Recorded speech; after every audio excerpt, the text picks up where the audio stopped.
Hi hello అండి, welcome to Bharat special. నేను మీ భారతి. ఎలా ఉన్నారండి అందరూ? నేనైతే చాలా చాలా బాగున్నాను అండ్ మీ అందరు కూడా చాలా బాగుండాలని కోరుకుంటున్నాను. ఈరోజు మన వీడియోలో అయితే ఒక మంచి రెసిపీని చూపించబోతున్నాయండి.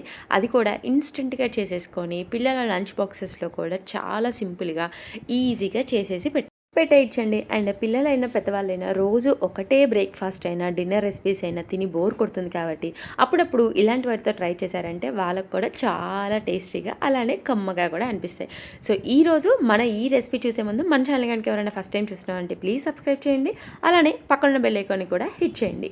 సో ఫస్ట్ అయితే ఒక ప్యాన్ పెట్టేసేసుకొని కొంచెం ఆయిల్ని యాడ్ చేసేసుకొని కొంచెం ఆవాలు జీలకర్ర యాడ్ చేసేసుకున్న తర్వాత అలానే కొంచెం చాప్ చేసిన ఆనియన్స్ని కూడా వేసి ఒక 2 నిమిషాల పాటు వీటిని ఇలాగా కలుపుతూ ఉండాలండి. సో లైట్ పింకిష్ వచ్చిన తర్వాత కొంచెం కరివేపాకును కూడా యాడ్ చేసేసుకొని ఇప్పుడు ఇవన్నీ కూడా కొంచెం పచ్చివాసన పోయే వరకు ఇలాగా వేయించుకొని పెట్టుకున్న తర్వాత ఇప్పుడు ఇందులోకి మనం ఉడికించి పెట్టుకున్న బంగాళదుంపల్ని యాడ్ చేసేసుకోవాలండి. అండ్ ఇవి మరీ మెత్తగా కాకుండా అలానే మరీ గట్టిగా కాకుండా ఇలా 3/4గా బాయిల్ చేసేసి పెట్టుకున్నా అండి నేను.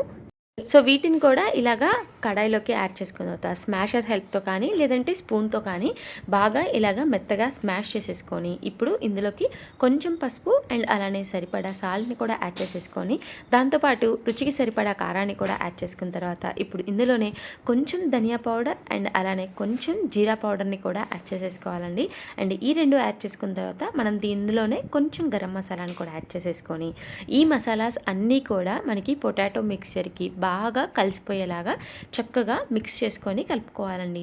సో టెక్స్చర్ అనేది మనకి ఈ విధంగా వచ్చిన తర్వాత ఇప్పుడు ఇందులోకి కొంచెం లెమన్ జ్యూస్ని కూడా ఇలాగ యాడ్ చేసేసుకోవాలండి. సో ఇలాగ యాడ్ చేసుకున్న తర్వాత చక్కగా కలుపుకోవాలండి. అండ్ సీడ్స్ వస్తే మాత్రం రిమూవ్ చేసేసుకోండి. సో ఇలా చక్కగా కలుపుకున్న తర్వాత ఇప్పుడు అది ఒక పక్కన పెట్టేసేసుకొని ఇప్పుడు నేనైతే ముందుగానే చపాతీ పిండిని ఇలాగ కలుపుకొని ఉంచుకున్నా అండి. సో దీనిపైన మనం ముందుగా రెడీ చేసి పెట్టుకున్న పొటాటో మిక్స్చర్ని ఇలాగ యాడ్ చేసేసుకొని చేత్తో చక్కగా దాన్ని మొత్తాన్ని కూడా ఇలాగ చూపించిన విధంగా స్ప్రెడ్ చేసేసేయాలండి. ఇలాగ మనకి చపాతీ మీద మొత్తం స్ప్రెడ్ చేసిన తర్వాత దానిపైన ఇంకొక చపాతీని వేసి ఇలాగ సరౌండింగ్స్ మొత్తం కూడా ఆ పొటాటో మిక్సర్ అనేది బయటికి రాకుండా చక్కగా ఇలాగా ఒకసారి ఒత్తి పెట్టేసేసుకొని ఇంకో వైపు కూడా జస్ట్ అలాగా ఫ్లిప్ చేసేసి లైట్గా ప్రెస్ చేసేసుకున్న తర్వాత మనం ఇలాగా ఇక్కడ చూపించినట్టు నైఫ్ హెల్ప్తో ఇలాగ కొంచెం క్రాస్ మార్క్గా కట్ చేసేసుకొని ఇప్పుడు ఇలా 4 పీసెస్లా అయిపోతాయి కదండి. సో వీటన్నిటిని కూడా చక్కగా 2 వైపులా కూడా చక్కగా కాల్చుకోవాలండి. అండ్ మంచి కలర్ వచ్చేలాగా లైట్గా ఆయిల్ అప్లై చేసేసుకొని ఇలా 2 వైపులా కూడా కాల్చుకొని మనం సర్వ్ చేసుకున్నామంటే కర్రీ ఏమీ అవసరం లేకుండా చక్కగా ఇలానే తీసేసుకోవచ్చండి. అండ్ ఇలా లంచ్ బాక్సెస్లో అయినా మార్నింగ్ బ్రేక్ఫాస్ట్కి అయినా అండ్ అలానే చక్కగా డిన్నర్కి కూడా చాలా చక్కగా అండ్ అలానే ఈజీగా కూడా ప్రిపేర్ చేసేసుకోవచ్చండి.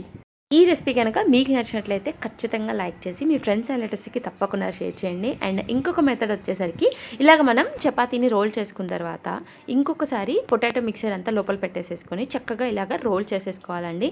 అండ్ ఇది పిల్లలకి ఏంటంటే ఇలాగ బాక్సెస్లో పెడితే కనుక వాళ్ళు చక్కగా ఇష్టంగా తింటారనమాట. సో ఇలాగ అన్నిటినీ కూడా కట్ చేసేసి ఇలా మధ్యలో ఇక్కడ చూపించిన విధంగా ప్రెస్ చేసేస్తే వాళ్ళకి ఇక్కడ ఇలా చిన్న చిన్న పరోటాస్ లాగా రెడీ అయిపోతాయి అనమాట.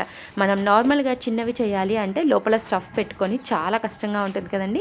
సో వాళ్ళ కోసం ఏంటంటే మీరు ఇలా ప్రిపేర్ చేశారంటే చక్కగా వాళ్ళకు కూడా బాగా నచ్చుతాయి. సో ఇలాగా ఈజీగా ఇన్స్టెంట్గా మార్నింగ్ ఎటువంటి హడావుడి లేకుండా చక్కగా ప్రిపేర్ చేసేసుకోవచ్చు. సో ఇలాంటి ఈజీ అండ్ ఇన్స్టెంట్ రెసిపీస్ కోసం మన ఛానల్ని తప్పకుండా ఫాలో అవ్వండి. Thank you for watching. Signing off మీ భారతి.